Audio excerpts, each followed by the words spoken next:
Hey guys, so I wanted to take a second to talk about this Brett Kavanaugh situation, which I'm completely disgusted by. So, before the recent Brett Kavanaugh developments, I've said over and over again that I don't understand why the left has been spending so much time protesting his Supreme Court nomination. I just don't.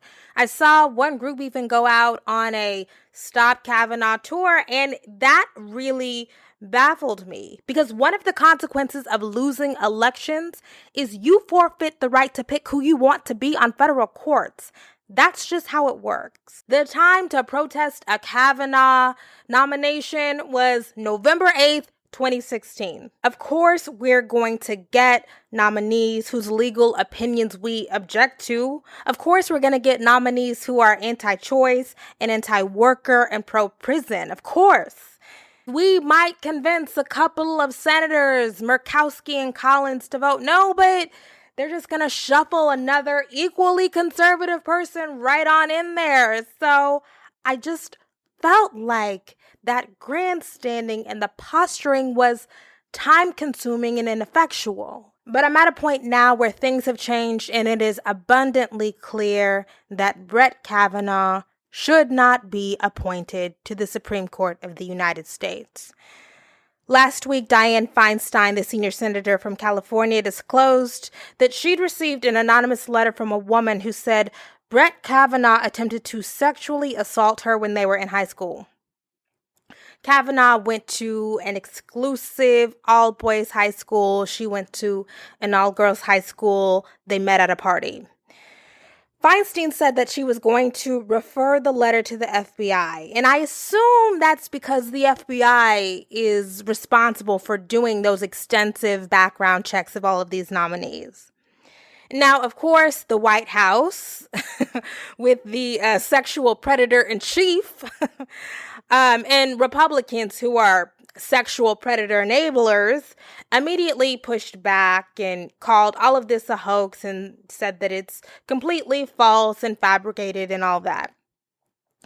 Now, the woman from that letter has chosen to come forward. She's revealed her name. It's Christine Blasey Ford. She says that Kavanaugh and another boy named Mark Judge lured her into a bedroom at a party in the early 80s. And Kavanaugh got on top of her, held her down, and tried to rip off her clothes. Now, eventually, the other boy who was in the room watching all of this goes down, jumped on top of them. Christine was able to run away. She said she was crying, having a panic attack. She thought that he was going to kill her, or it was possible that while he was on top of her, he could have killed her. And according to the Washington Post, we know that this is true because Ford told a therapist about the incident during couples therapy in 2012, and the therapist has notes detailing the incident. And it's really obvious from the Post's reporting and the way that they described Christine's actions around this that she had no intention of coming forward. She contacted the Washington Post anonymously months ago with these allegations, and she refused to go on the record. They wanted to interview her.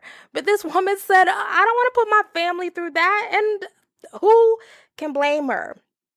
So instead of going on the record with the Washington Post, she sent this letter to her congresswoman. That letter got escalated to Senator Feinstein. These are not the actions of someone who is hungry for fame, right? The very common smear for women who are sexual assault survivors is they're just doing it for attention. The way that this is played out for Ford, it completely negates any of those allegations. But, look, it's 2018.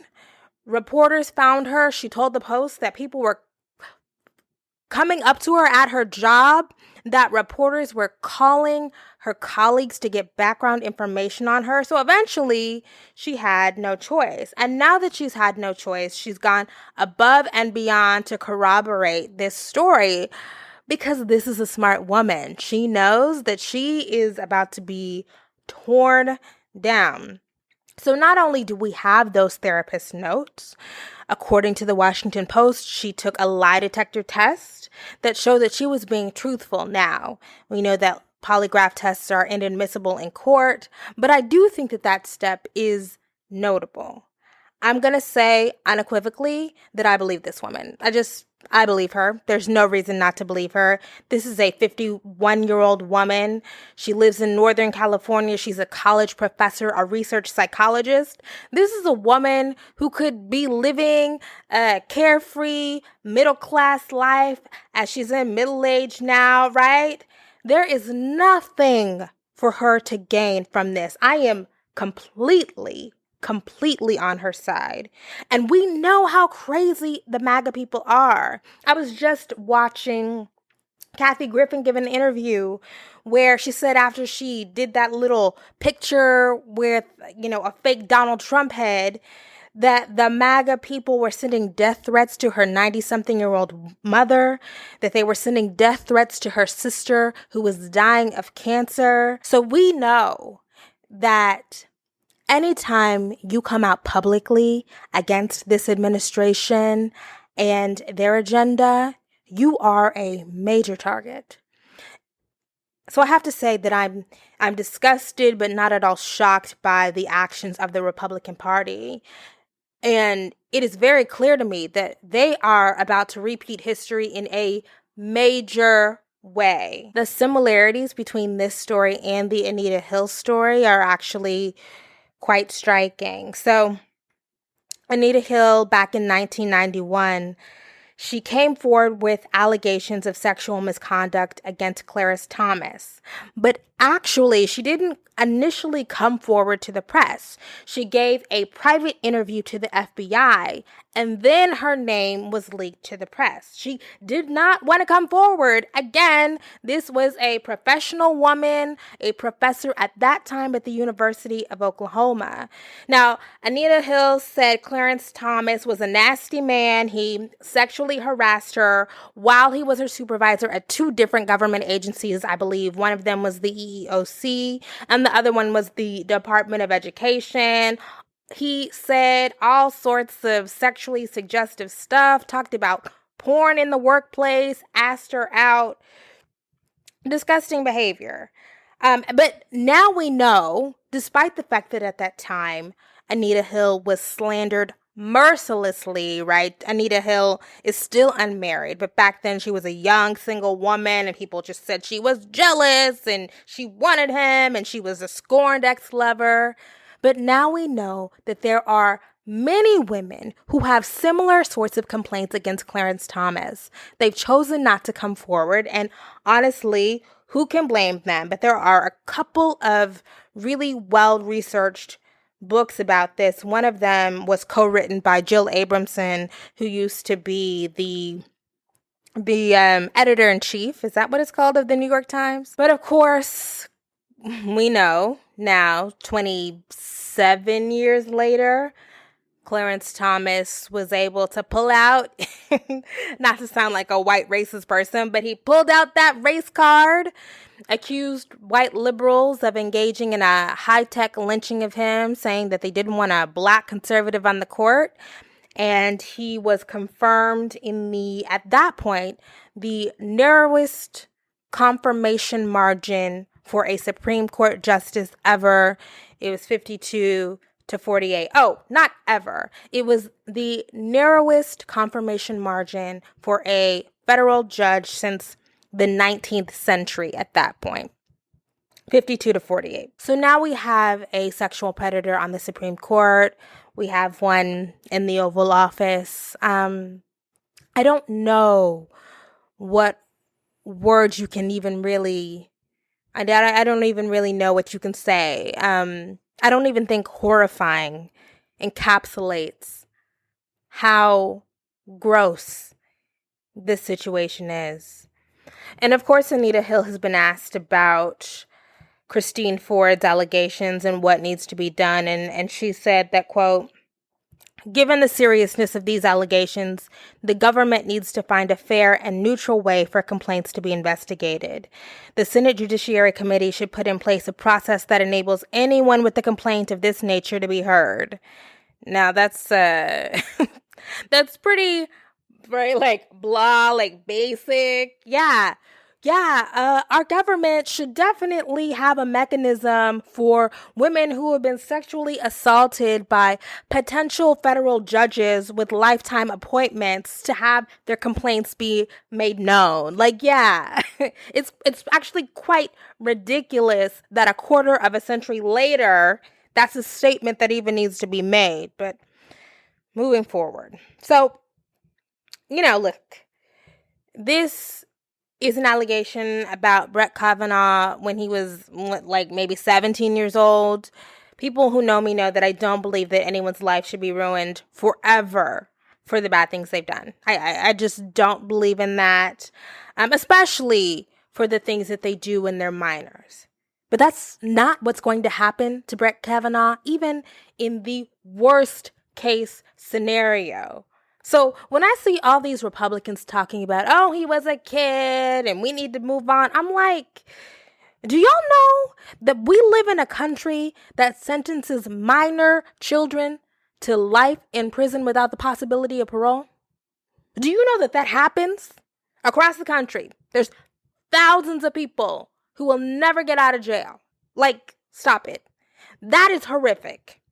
No matter what happens to Brett Kavanaugh, if on the minuscule chance that he has to withdraw his nomination, and by the way, people have withdrawn their nominations for much less serious offenses. If he did have to withdraw his nomination, he'd just go back to being a federal circuit judge where his salary is $220,000 a year. That's what we're talking about.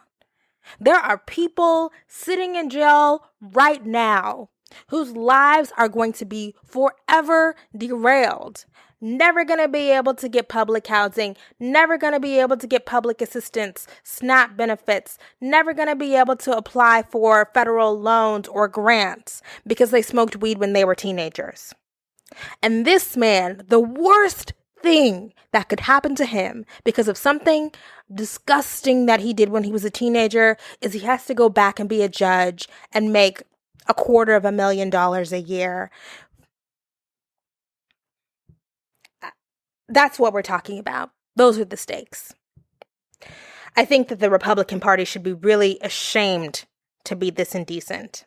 They are committed to ramming this nomination through. And if Brett Kavanaugh is not confirmed by October 1st, that means that the Supreme Court term has to commence with only 8 judges. And so for all of the opinions for the next term, there's lots of possibility for ties. That happened when the obstructionist GOP blocked the confirmation of Merrick Garland after Scalia's death back in 2016. So we know what that looks like. It's not an ideal situation, but at the same time, having another sexual predator on the court is also not an ideal situation. And I'm just so disturbed and grossed out by the statement a representative for the Republicans of the Senate Judiciary Committee released. It was long as hell for no reason. It said in part, quote,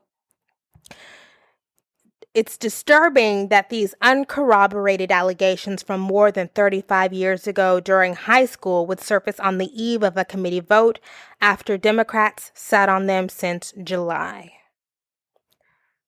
Really? That's your pushback?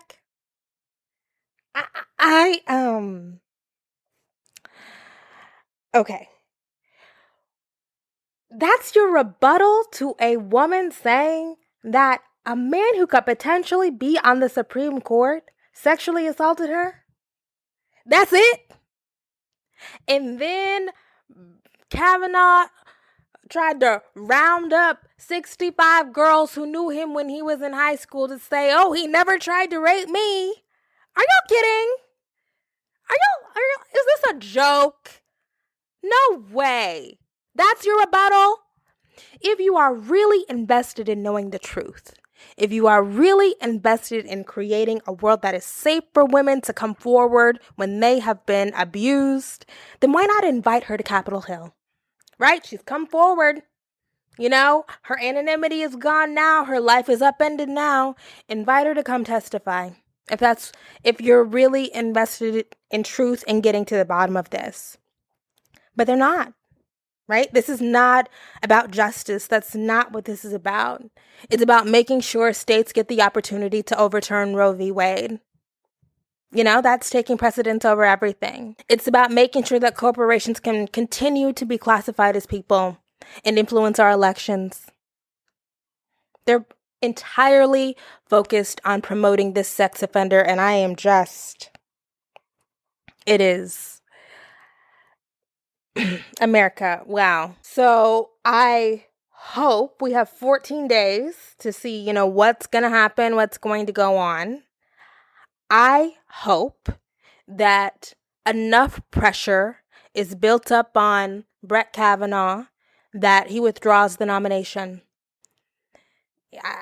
I guess that would be a win. It would be a small win. Nothing's going to happen to this man. He's going to go back and live a comfortable life in Washington, D.C. and still be a part of the conservative elite. But there is no reason for us to have 2 confirmed sexual predators on the Supreme Court, you guys. Come on. So anyway, guys, thank you so much for listening. My name's Kim. I'm the editor-in-chief of For Harriet. If you have, comments or questions, feel free to send me an email at kimberly@forharriet.com. Leave a comment below. I look at them. I don't always reply because the internet is a toxic place. If you'd like to help us continue this work, sign up for our Patreon. There's so much cool stuff there. I appreciate you. I'll see you next time. Bye.